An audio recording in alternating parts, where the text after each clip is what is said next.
মিতুলকে ওর সব বান্ধবীরা এই বিয়ে করতে মানা করেছিল, কিন্তু নিজের মা বাবার কথা ও ফেলতে পারেনি।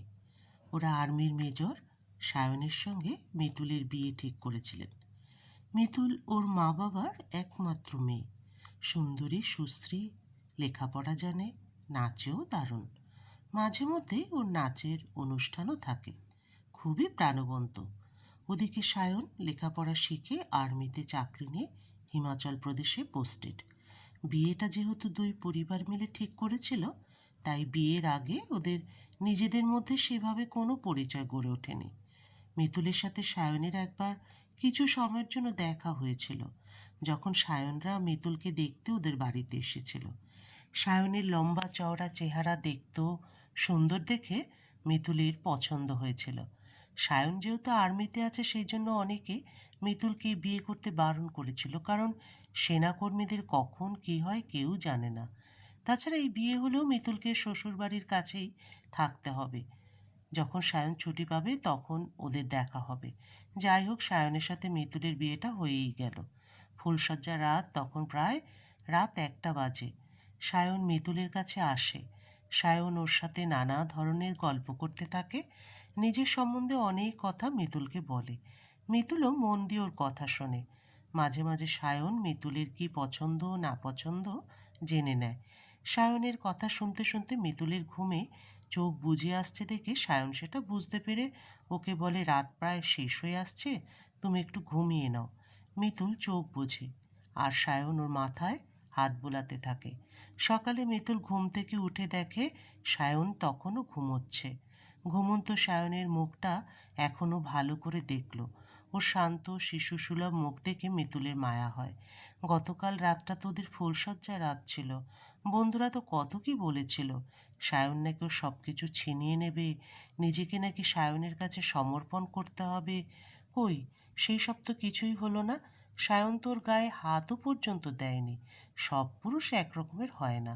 পরনের কাপড় গুছিয়ে ও বিছানা থেকে নামে, একটা নতুন লাল তাঁতের শাড়ি নিয়ে বাথরুমে ঢোকে।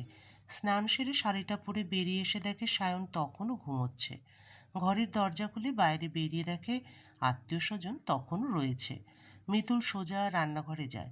মিতুলকে রান্নাঘরে আসতে দেখে সায়নের মা অমলা দেবী হৈ হৈ করে উঠল। এই কি, তোর কাল বউ ভাত হয়েছে আর আজই রান্নাঘরে? যা যা এখান থেকে। মিতুল হেসে বলল, আপনাকে একটু সাহায্য করতে এসেছি, যদি কিছু কাজ থাকে। অমলা দেবী বললেন, শোনো মেয়ের কথা, না না, কাজ করার অনেক সময় পাবি। আর তুই আমাকে আপনি আপনি করবি না। তোর মাকে কি তুই আপনি বলিস? ঠিক আছে মা, এসেছিস যখন সায়নের জন্য কফিটা তাহলে নিয়ে যা।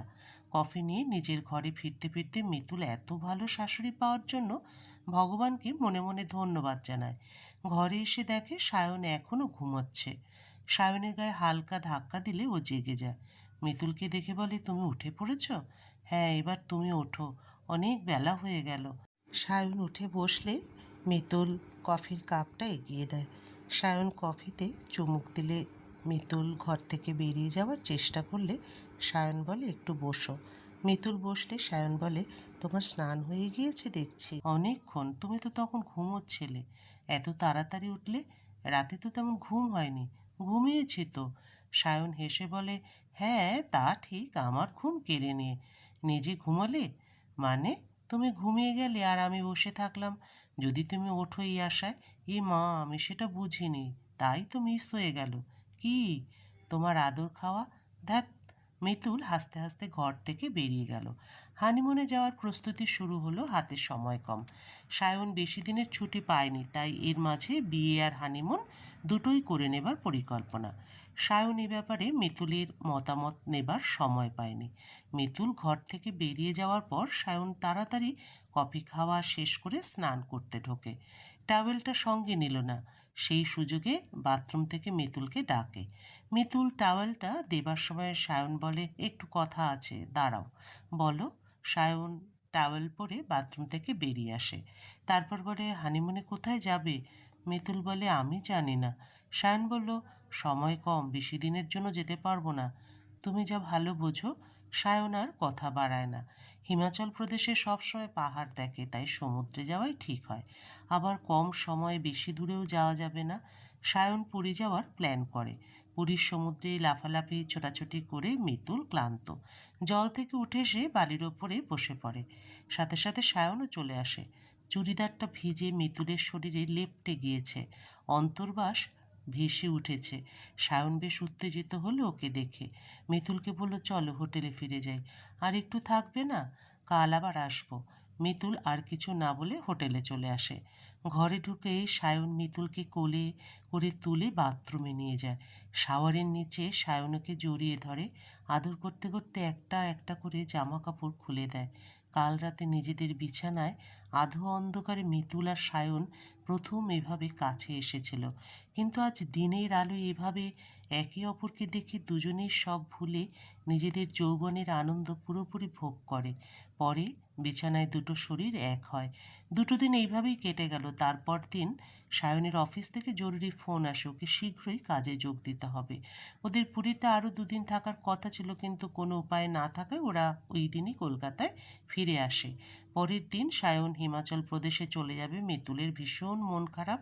সায়ন মিতুলকে জড়িয়ে শুয়ে আছে আর বোঝাচ্ছে যে আবার তাড়াতাড়ি আসবে। মুখে বললেও সায়ন জানে ছুটি পাওয়া কত কঠিন। তবু মিতুলের মন ঠিক রাখতে ও এটা বলছে। বিয়ের 20 দিনের মধ্যে ওদের দূরত্ব অনেকটাই বেড়ে গেল। সায়ন কাজে যোগ দিয়ে খুবই ব্যস্ত হয়ে পড়ে। নিজে থেকে ফোন না করলে ওর সাথে যোগাযোগ করা সহজ নয়। বেস ক্যাম্পে তো ওরা প্রায় থাকেই না। মিতুল তো সারাক্ষণ ফোনের দিকেই তাকিয়ে থাকে, কখন বেজে ওঠে। দিন যায়, সপ্তাহ যায়, হঠাৎ একদিন ফোন আসে, তাও একটা কথা বলতে না বলতেই লাইন কেটে যায়। সায়ন নিজেও খুব একটা ফোন করতে পারে না। বাড়িতে ফোন আসলে সায়নের মা বাবাও কথা বলতে চায়। সবার আগে সায়নের মা বাবাই কথা বলেন, তাই মিতুলের সুযোগ আরও কমে যায়। মিতুল একাকিত্বে ভুগতে থাকে। অবসর সময়ে বিয়ের আর হানিমুনের ছবি দেখে আর মনের দুঃখে চোখের জল ফেলে। প্রায় 6 মাসের পর মিতুল ভালো খবর পায় যে সায়ন কিছুদিনের জন্য আসছে। সায়নের আসার খবর পেয়ে মিতুল আনন্দে লাফাতে থাকে। সায়ন কলকাতায় আসলে বেশ কটা দিন আনন্দ করে কেটে যায়। রাতে সায়নের আদর খেতে খেতে ঘুমিয়ে পড়ে মিতুল। দিনগুলো যেন নিমেষেই কেটে গেল। আবার মন খারাপের সময়, আবার কবে দেখা হবে কে জানে। প্রায় 1 মাস পরে সায়ন ফোন করে বলল ও দিল্লি এসেছে একটা কাজে, রাতে ওর মোবাইলে কল করবে। মিতুলের যেন সময় কাটতে চায় না। অনেকটা সময় কেটে যায়, সায়নের ফোন আসেই না। সায়ন বলেছিল যে আজকে শুধু ওকেই ফোন করে অনেক কথা বলবে। মিতুল নিজের ফোনটা হাতে নিয়ে শুয়ে শুয়ে ভাবছে কখন ফোন আসবে। সেই সময় ওর ফোনটা বেজে উঠল। সায়নকে ভিডিও কল করেছে। ফোনের স্ক্রিনে সায়নের ছবি ফুটে উঠতেই মিতুল খুশি হয়ে বিছানায় উঠে বসে। সায়ন হোটেলে রুমে বসেই মুখোমুখি দুজনে অনেক কথা বলে। আধ ঘন্টা কথা বলার পর সায়ন বলে, ড্রেসটা খোলো না। মানে? খোলো না, দেখব। কতদিন দেখিনি। না, যাও। তাহলে ফোন কেটে দিচ্ছি। না, তাহলে দেখাও। মিতুল ধীরে ধীরে নাইটিটা খুলে ফেলে। কি করছো বলো তো? আমার ভীষণ লজ্জা করছে। এতে লজ্জার কি আছে? দেখাবে কি? মিতুল বলে, দাঁড়াও। মিতুল নিজের ব্রা খুলে সায়নকে নিজের সবটুকু দেখায়। সায়ন খুব খুশি হয়। সায়ন বলল, তোমাকে খুব আদর করতে ইচ্ছা করছে। মিতুল বলে, আমারও তোমার আদর খেতে ইচ্ছে করছে সায়ন। অন্ধকার ঘর, একটুকুও নড়াচড়া করা যাচ্ছে না, হাত পা পিছন থেকে বাঁধা। সায়ন ধীরে ধীরে চোখ খুলে বোঝার চেষ্টা করতে থাকে ও কোথায় আছে। মাথার পেছনে অসহ্য যন্ত্রণা হচ্ছে। একটু পরেই সায়ন আবার অজ্ঞান হয়ে পড়ল। অবচেতন মনেও ভাবতে থাকে মিতুলের সাথে ফোনে কথা হওয়ার পর ওরা একটা দমন অভিযানে বেরিয়েছিল, তখনই দুষ্কৃতীদের হাতেও বন্দী হয়। সেই সময় কেউ ওর মাথার পেছনে আঘাত করে। তারপর সায়নের আর কিচ্ছু মনে নেই। চোখে মুখে জলের ঝাপটা পড়ায় আবার সায়নের জ্ঞান ফেরে। ঘরের ভেতর আবছা কিছু লোকেদের দেখতে পায়, মুখগুলো কাপড়ে ঢাকা। কেউ ওকে একটা চেয়ারে বসিয়েছে, হাত পেছন থেকে বাঁধা। লোকগুলোর মধ্যে কেউ ওকে কিছু প্রশ্ন করছে, কিন্তু সায়ন কিছুই মনে করে উঠতে পারছে না।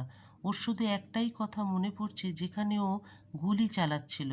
এদিকে মিতুলরাও খুব চিন্তিত। সায়নের খবর অনেক দিন পাচ্ছে না। ওরা সায়নের বেস ক্যাম্পে অনেকবার যোগাযোগ করছে, কিন্তু কোনো পাকা খবর পায় না। বেশ কিছুদিন পরে মিতুলরা সায়নের নিরুদ্দেশের খবর পায়। একটা অভিযানে গিয়ে ও নাকি আর ফেরেনি। সায়নের বাড়িতে মিতুলের বাপের বাড়িতে শোকের ছায়া। মিতুল দু একবার অজ্ঞানও হয়ে যায়।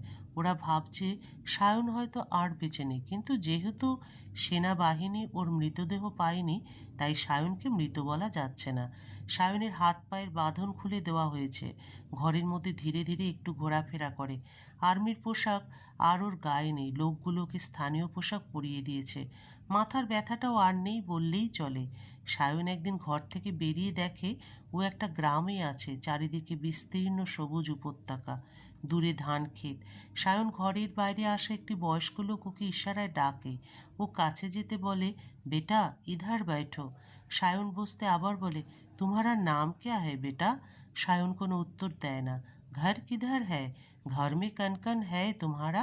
সায়ন লোকটার মুখের দিকে ফ্যাল ফ্যাল করে তাকিয়ে থাকে, কোনো প্রশ্নের উত্তর দেয় না। লোকটা হাল ছেড়ে দেয়। সায়ন উঠে পড়ে। এক পা এগোতেই মাথাটা টলে যায়। ও কুসুম বেটি, বাবু কো ঘর ছোড় দো। একটা 22-23 বছরের তরুণী দৌড়ে আসে, তারপর সায়নকে ধীরে ধীরে ঘরে পৌঁছে দেয়। এভাবে আরও মাস খানিক কেটে যায়। যে লোকগুলো সায়নকে বন্দি করেছিল তারা একদিন আসে, ওকে নানা কথা জিজ্ঞাসা করে, কিন্তু কোনো উত্তর না পেয়ে ওকে মারধর করতে শুরু করে। ওই বুড়ো লোকটা চিৎকার করে সায়নকে না মারার জন্য অনুরোধ করতে থাকে, কিন্তু ওই লোকগুলো কোনো কথা শোনে না। হঠাৎ কোথা থেকে কুসুম ছুটে এসে সায়নকে জড়িয়ে ধরে, ওকে না মারার জন্য বলতে থাকে। মার বন্ধ করে ওদের দলপতি বলে, আজ ছোড়া হু, ইসকা মুখ খোলাও, নেহি তো জান সে জায়গা। লোকগুলো চলে যায়। সায়ন কুসুমকে জড়িয়ে ধরে যন্ত্রণায় কাঁদতে থাকে। কুসুম বলে, মাত্র বাবু, সব ঠিক হো জায়গা। তারপর আরও বলে, বাবু তুমকো সচমুচ কুছ ইয়াদ নেহি আ রাহা হ্যায়? সায়ন মাথা নাড়ে। আরও মাসখানেক পরে কুসুমের সেবায় সায়ন অনেকটাই সুস্থ হয়ে ওঠে। এদিক ওদিক ঘোরাঘুরি করে, গ্রামের লোকেরা সবাই ওকে পছন্দ করে।